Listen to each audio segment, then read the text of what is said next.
సంగారెడ్డి జిల్లా ప్రజలందరికీ కూడా చేతులు జోడించి వినమ్రంగా నమస్కారం తెలియజేస్తున్నాను. సంగారెడ్డి అంటే మరి చరిత్ర ఉన్నటువంటి ప్లేస్. ఇదే సంగారెడ్డిలో 1930లో జోగిపోట్ కేంద్రంగా నిజామాంధ్ర మహాసభ జరిగింది. ఆ తర్వాత ఇదే మన సంగారెడ్డి సదాశివపేటలో 1969లో ఉద్యమం జరిగితే మొట్టమొదట అక్కడనే కాల్పులు జరిగి అక్కడి నుండే అమరులై అక్కడి నుండే ఉద్యమం రగిలి బయలుదేరింది.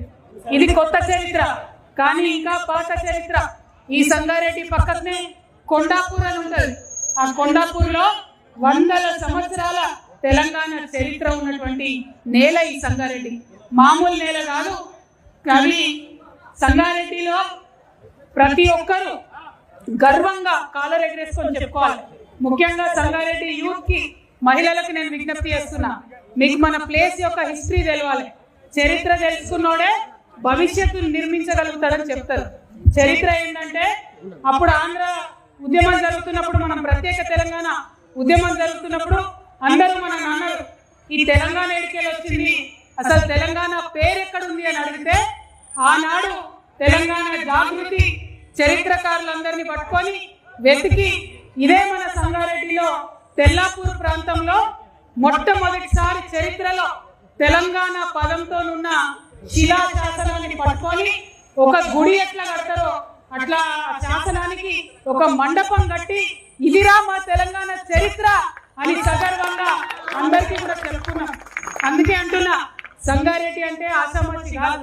సంగారెడ్డి అంటే చాలా చరిత్ర ఉన్నటువంటి ప్రదేశం. మరి అటువంటి సంగారెడ్డిలో పుట్టినందుకు మీరు ఇవాళ మీతో పాటు ఇక్కడ తెలంగాణ రక్షణ సేన జెండా ఎగిరేస్తున్నందుకు నేను సంగారెడ్డి నేల తల్లికి శిరస్సు వంచి నమస్కారం తెలియజేస్తున్నా, ప్రణమిల్లుతున్నా. మరి ఇటువంటి సంగారెడ్డిలో పుట్టినటువంటి మనం ఎట్లా ఉండాలి? టైగర్ లెక్క ఉండాలి. మన హక్కుల కోసం, మన ప్రజల కోసం, మన ఉద్యోగాల కోసం, మన వనరుల కోసం, మనకు రావాల్సిన ప్రతి ఒక్క అంశం కోసం పిడికిలి బిగించి కొట్లాడడానికి సిద్ధంగా ఉండాలి. మరి ఇవాళ అట్లా కొత్తగా మీతో పాటు కలిసి కొట్లాడతామని తెలంగాణ రక్షణ సేనను ముందుండి నడిపించడానికి మాజీ జిల్లా పరిషత్ చైర్మన్ గారు బాలయ్య గారు ఇవాళ ఇక్కడికి వచ్చారు. వారు సంగారెడ్డి జిల్లా ఇన్ఛార్జిగా ఉన్నారు. వారి నాయకత్వంలో ఈ కార్యక్రమం ఏర్పాటు చేసుకున్నాం. మరి సంగారెడ్డి పట్టణంలో తమ్ముడు దయాకర్ రెడ్డి గారు, సంఘమిత్ర గారు ముందుండి ఇగో ఈ జెండా పట్టుకుంటాం, తెలంగాణను సమూలంగా మార్పు తెచ్చుకుంటామని చెప్పి ముందుగా వచ్చినటువంటి దయాకర్ రెడ్డి గారికి, సంఘమిత్ర దంపతులకు నేను అభినందనలు తెలియజేస్తున్నా.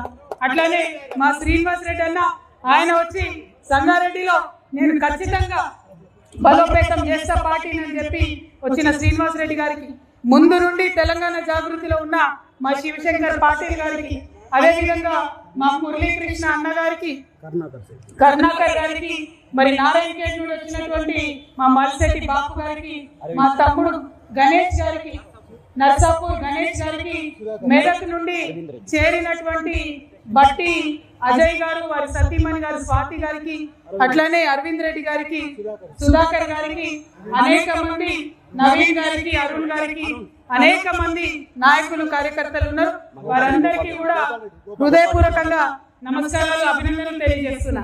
గోపాల్ రెడ్డి గారు మరి అందరూ కూడా కలిసి పనిచేస్తున్నారు.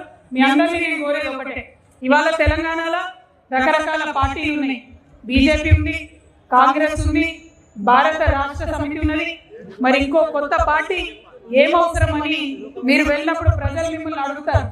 అడిగినప్పుడు మీరు ఒకటే చెప్పండి, ఎన్ని పార్టీలు ఉన్నా కూడా ఇవాళ ఎవరినన్నా పిల్లల్ని చదివించుకుందామంటే, ప్రైవేట్ స్కూల్కి పోదామంటే ఫీజులు కట్టలేని పరిస్థితిలో పేద మధ్యతరగతి వాళ్ళు ఉన్నారు. సర్కార్ స్కూల్కి పోదామంటే స్కూల్ ఉంటే టీచర్ ఉండదు, టీచర్ ఉండే బల్పం ఉండదు అన్నటువంటి పరిస్థితి సర్కార్ స్కూళ్ళలో ఉన్నది. మరి ఎట్లా చదివించుకోవాలి పేదవాళ్ళు పిల్లల్ని? 3 పార్టీలు ఉన్నాయి, కరెక్టే. 30 ఏళ్ల నుంచి రాజ్యం వెళ్తున్నారు, కరెక్టే. కానీ పిల్లలు చదువుకోవాలంటే అవకాశం ఇవ్వనటువంటి పార్టీలు ఉండి లేదు. అందుకే ఇవాళ తెలంగాణలో ఒక కొత్త రాజకీయ శక్తి రావాలనే మీ ఆడబిడ్డగా మీ పిల్లల చదువుల బాధ్యతలను నేను తీసుకుంటా అని చెప్పి ఇవాళ తెలంగాణ రక్షణ సేన పెట్టుకొని మీ ముందుకు రావడం జరిగింది. అదే విధంగా ఇవాళ ఇన్ని పార్టీలు ఉన్నాయి, ఇంతమంది పెద్ద పెద్ద నాయకులు ఉన్నారు, కానీ ఎక్కడికన్నా ఒక ప్రైవేట్ హాస్పిటల్ పోతే యాక్సిడెంట్ అయితే లక్షలు ఖర్చు అయితే ఏమొస్తున్నది ప్రభుత్వం నుంచి ఒకసారి ఆలోచించాం. దవాఖానకు పోయేటట్టుందా సర్కారు దవాఖానకు? ఆడికి పోతే సూది ఉంటే దూది ఉండదు, దూది ఉంటే సూది ఉండదు. మరి సర్కారు దవాఖానలో అవకాశం ఇయ్యరు, ప్రైవేట్ దవాఖానకు పోదామంటే స్తోమత లేదు. ఏం చేయాలి తెలంగాణ ప్రజలు? ఆ పరిస్థితి మారాలంటే ఒక కొత్త రాజకీయ శక్తి, అది కూడా మీ ఆడబిడ్డ రావాలి. ఎందుకంటే ఒక తల్లికి తెలుస్తుంది బిడ్డ చదువుకోవాలంటే ఎంత తల్ల తిరుగుతుందో ఒక తల్లికి తెలుస్తుంది. నాకెవరికన్నా ఇంట్లో ఆరోగ్యం బాగాలేకపోతే ఎంత బాగుంటుందో ఆ ఇంటి ఆడబిడ్డకు తెలుస్తుంది. కాబట్టే ఇవాళ నేను ఒక అడుగు ముందుకేసిన, ఎవరి మీద నమ్మకంతో? మా తెలంగాణ ఆడబిడ్డల మీద నమ్మకంతో ఒక అడుగు ముందుకేసిన. ఇన్ని పెద్ద పెద్ద పార్టీలు ఉన్నాయి, తెలంగాణలో మార్పు రాలే. ఖచ్చితంగా వచ్చినటువంటి కొత్త పార్టీతోని మార్పు తీసుకొని వస్తాం. ఇవాళ సంగారెడ్డిలో ఇంత చరిత్ర ఉన్న సంగారెడ్డిలో నేను మీ అందరికీ మాటిస్తున్నా, ఖచ్చితంగా రాబోయే ఎన్నికలలో టిఆర్ఎస్ పార్టీ అధికారంలోకి వస్తుంది. వచ్చిన తర్వాత మీకు ఉచిత విద్య ఉచిత వైద్యం ఇవ్వకపోతే, నన్ను ఉచిత విద్య ఉచిత వైద్యం ఇవ్వకపోతే ఇదే తెలంగాణ తెల్లాపూర్ శాసనం దగ్గర నన్ను కట్టేసి రాళ్లతో కొట్టనని కూడా మీకు చెప్తున్నా. ఎందుకంటే ఏదేదో స్టేట్మెంట్ కోసం చెప్తలేను, బాధతో చెప్తున్నా, దుఃఖంతో చెప్తున్నా. నేను కూడా తెలంగాణ ఉద్యమంలో ఉరికిరికి కొట్లాడిన దాన్నే, ముంగటుని కొట్లాడిన దాన్నే. ఎందుకు తెచ్చుకున్నాం తెలంగాణ? పేద బిడ్డలకు హాస్పిటల్ పోవాలంటే జేబు చూసుకునే అవసరం రావద్దని తెచ్చుకున్నాం. పేద పిల్లలు చదువుకోవాలంటే ఆలోచించాల్సిన అవసరం లేవద్దని తెచ్చుకున్నాం. అది రాలేదు, మారాలనే నేను ముందడుగేసిన. ఇంకొక మాట చెప్పాలి, చాలా మంది మేధావులు ఇంటెలెక్చువల్స్ ఎంప్లాయీస్ ఉంటారు సంగారెడ్డిలో. మనకి ఎప్పటి నుంచో ప్రాజెక్ట్ ఉన్నది, సింగూరు ప్రాజెక్టు. ఒక 15 ఏళ్ళు అయింది సింగూరు ప్రాజెక్టు కుంగుతుంది. తెలంగాణ రాకముందేమో అదే ఉమ్మడి ఆంధ్రప్రదేశ్లో ఉన్నాం, మన ప్రాజెక్టులకు అన్యాయం చేస్తున్నాం అన్నాం. 15 ఏళ్ళు అయిపోయింది సింగూరు కుంగబట్టి, 5 ఏళ్లలో తెలంగాణ వచ్చింది. మరి ఇక్కడ నుంచే మొట్టమొదటి ఇరిగేషన్ శాఖ మంత్రి ఉమ్మడి మెదక్ జిల్లా నుండి ఆనాడు హరీష్ రావు గారు ఉండే. మరి హరీష్ రావు గారు ఉండి కూడా సింగూరు కుంగుతుంటే ఆలోచన చేయలే, ఒక్క రూపాయి కూడా ఇయ్యలే. ఇవాళ సింగూరు మీద ఆధారపడి 60,000 ఎకరాలు రైతులు ఉంటారు, వ్యవసాయం చేసుకుంటారు. హైదరాబాద్ నగరానికి తాగునీళ్ళు కావాలంటే సింగూరు నుండి రావాలి. ఆనాడేమో ఆంధ్రుని తిరిగి, మరి మనం వచ్చినాక ఏమైంది? ఎందుకు మంచిగా చేసుకోలేదు సింగూరు? తప్పా కాదా? చేయాలన్నా వద్దా? తెచ్చుకున్నదే తెలంగాణ నీళ్ల కోసం, నిధుల కోసం, నియామకాల కోసం. మరి నీళ్ల విషయంలో అన్యాయం చేసింది. ఇప్పటికీ సింగూరు కుంగుతూనే ఉన్నది. 2016-18 మా ప్రెస్ మిత్రులకు గుర్తుంటది, సింగూరు మొత్తం ఎండిపోయింది వానలు లేక. ఆనాడు రిపేర్ చేసే అవకాశం ఉండే, కానీ చేయలే. ఇప్పుడు ఏమైతుంది పరిస్థితి? ఇవాళ బంద్ పెట్టి నిండా ఉన్న సింగూరుని ఖాళీ చేసి రిపేర్ చేసే పరిస్థితి వస్తుంది. ఎందుకు ఇట్లా డబుల్ ఖర్చులు? శ్రద్ధ లేని వ్యవహారం, శ్రద్ధ లేని పని, ప్రేమ లేని పని. అది మారాలంటే ఈ రాష్ట్రంలో మన ప్రాంతాన్ని ప్రేమించే కొత్త ప్రాంతీయ శక్తి రావాలి. కాబట్టి ఇవాళ తెలంగాణ రక్షణ సేన మీ ముందుకు వచ్చిందని చెప్పి సంగారెడ్డి జిల్లా ప్రజలందరికీ కూడా సవినయంగా నేను మనం చేస్తాను. ఇంకొక మాట, మీ సంగారెడ్డిలో రాజకీయం వల్ల మంచిగా ఉంటుంది.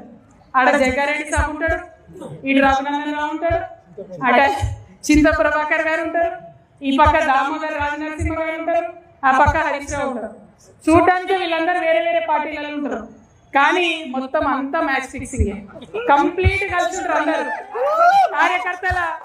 కార్యకర్తల పరిస్థితి ఏంటంటే ఎవరి దగ్గరికి పోతే ఎవరికి మ్యాటర్ తెలుస్తుందో అర్థం కాని పరిస్థితి ఉంటుంది. కాబట్టి అటువంటి మ్యాచ్ ఫిక్సింగ్ రాజకీయాలు మానుకోవాలి. ఎందుకు మానుకోవాలంటున్నా అంటే, జహీరాబాద్ డెవలప్ అవుతున్నది, కొంత ఎదుగుతున్నది. అక్కడ స్మార్ట్ సిటీ ప్రోగ్రామ్ తెలుసుకున్నాం కష్టపడి. తర్వాత నిమ్స్ వచ్చింది, భూసేకరణ చేసింది, అక్కడ పరిశ్రమలు వస్తున్నాయి. ఇప్పుడు అక్కడ బుల్లెట్ ట్రైన్ ఇస్తామని కేంద్ర ప్రభుత్వం DPR లో మొదలు చెప్పింది. మొన్న కొత్తగా వచ్చిన DPR లో బుల్లెట్ ట్రైన్ లేదు. మరి ఇంత రఘునందన్ రావు నోరేసుకుని అన్నిటికీ వస్తూ ఉంటాడు కదా, ఏమై రఘునందన్ రావు గారు, MP గారు, ఏమైంది DPR లో బుల్లెట్ ట్రైన్ జైరాబాద్ రాకపోతే నీ నోటికి తాళం ఎందుకు పడ్డది? మరి ప్రతిపక్షాలు ఏమైనాయి? ఎందుకు ఇవాళ బీజేపీ నిలదీస్తలేరు? మ్యాచ్ ఫిక్సింగ్ రాజకీయాలతోని మన ప్రాంతానికి నష్టం జరుగుతుంటే చూస్తూ ఊరుకుంటే వేరే ఎవరైనా ఊరుకుంటారేమో కానీ మేము మాత్రం ఊరుకోము. టిఆర్ఎస్ పార్టీ ఆధ్వర్యంలో ఖచ్చితంగా జహీరాబాద్ లో బుల్లెట్ ట్రైన్ వచ్చేదాకా కూడా నిలదీస్తూనే ఉంటాం, కొట్లాడుతూనే ఉంటాం. అట్లనే పటాన్ చెరువుకు MMTS చేస్తామన్నారు ట్రైన్. ఎందుకంటే పటాన్ చెరువులంతా పాపం హైదరాబాద్ లో ఎక్కువ పని చేసుకుంటారు. ట్రైన్ వస్తే పేదవాళ్ళకి సౌకర్యం ఉంటుంది. వస్తుందంటే ఇల్లు తీసుకుంటారు, పేదవాళ్ళని ఇంట్లోకి వెళ్ళి బయట వేసి కాంపన్సేషన్ ఇవ్వలేదు, ఇంతవరకు కూడా ట్రైన్ రాలేదు. మరి దానికి జవాబుదారు ఎవరు? అడిగేటోళ్ళు ఎవరు? పటాన్ చెరువు ఎమ్మెల్యే ఉంటే ఏ పార్టీలు ఉన్నాడో ఎవరికి తెలియదు. సంగారెడ్డిలో ఒక పార్టీ ఎమ్మెల్యే గెలుస్తాడు, ఇంకో పార్టీ వాళ్ళు ఇనాగ్రేషన్ చేస్తారు. ఇక్కడ ఏం అర్థం కాదు. ఆందోళన మనకు మంత్రి పదవి వచ్చింది, రాక మంత్రి పదవి వచ్చింది ఆందోళన కానీ ఆనందపడదామంటే వాళ్ళ బామ్మర్ది గారు సింగూరు కింద ఉన్న FTL లోపల ఉన్న 200 ఎకరాల ల్యాండ్ మంత్రి గారి యొక్క బామ్మర్ది గారు కబ్జా పెట్టుకున్నారు. ఎవరు అడగరు? హరీష్ రావు గారు అడగరు, జగ్గారెడ్డి గారు అడగరు, ఏ పార్టీలో అడగరు. అందరు కలిసి ఏంటంటే ప్రజలకు ఇవ్వాల్సిన ఇయ్యరు, వాళ్ళు మాత్రం రాజకీయంగా ఎదుగుతారు, ఆర్థికంగా ఎదుగుతారు. ఈ రాజకీయం సంగారెడ్డిలో మారాల్సిందే. ఖచ్చితంగా సంగారెడ్డిలో ఒక కొత్త ఒరవడి సృష్టిస్తాం, మంచి రాజకీయానికి మార్గం వేస్తాం. టిఆర్ఎస్ పార్టీ నుండి ఒక మాట ఇచ్చినాం, పాంచజన్యం 5 పథకాలతోని ప్రజల దగ్గరికి వస్తాం. మొదటిది ఉచిత విద్య. ప్రైవేట్ అయినా సరే, మీ పిల్లగాడు పిల్ల ఎంత చదువుకున్నా సరే మీ జేబులకి వెళ్ళి 1 రూపాయి ఖర్చు పెట్టకుండా చూసుకునే బాధ్యత నాది అని మాట ఇస్తా ఉన్నా. రెండవది ఉచిత వైద్యం. ఎన్ని లక్షలు ఖర్చు అయినా, ఎంత పెద్ద రోగం వచ్చినా మన తెలంగాణలో ఏ ప్రైవేట్ హాస్పిటల్ కి మీరు పోయినా రాజాల లెక్క తీసుకుపోవాలి, వైద్యం చేయాలి, ఇంటికి పంపించాలి.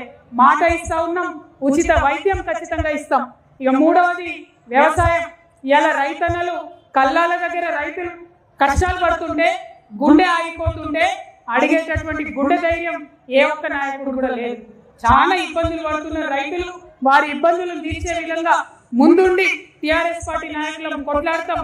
రేపు మీ దయ వల్ల అధికారంలోకి వచ్చిన తర్వాత ప్రతి ఆఫీసులో, అది MRO ఆఫీస్ అయినా, కలెక్టర్ ఆఫీస్ అయినా, రైతుకు సపరేట్ గా టేబుల్ ఉంటది, ఒక కౌంటర్ ఉంటది.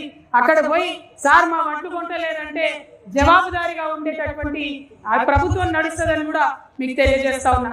ఇక 4వ అంశం, మా యువ మిత్రులకు, ఆడపిల్లలు మగపిల్లలు అందరూ చదువుకుంటున్నారు. ఇలా ఉద్యోగాలు చేసుకోలేని పరిస్థితి, వ్యాపారాలు పెట్టుకోలేని పరిస్థితి.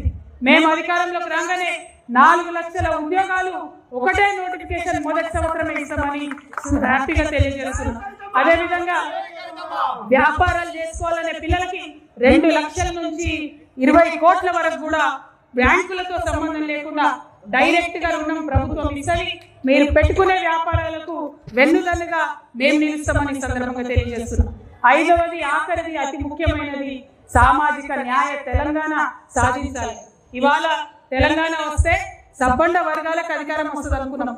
ఎస్సీలకైనా, ఎస్సీలకైనా, బీసీలకైనా అవకాశాలు వస్తాయి అనుకున్నాం. కానీ ఆ పరిస్థితి కనబడతలేదు.